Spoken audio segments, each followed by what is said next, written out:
Pong, ano kinakain mo? Edi matcha flurry. Wow! Mama, ito yung bago ng McDo. Sarap.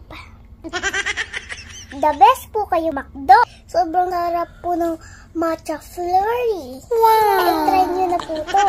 Ayan po guys, so, na-confuse po ako kung bakit po to green. Ayun, no?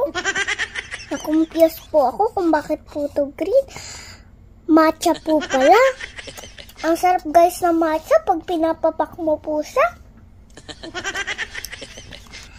Ayun guys, yung nag-floating na yan, matcha din yan guys na malaki. Ayan guys, oh. Ayan.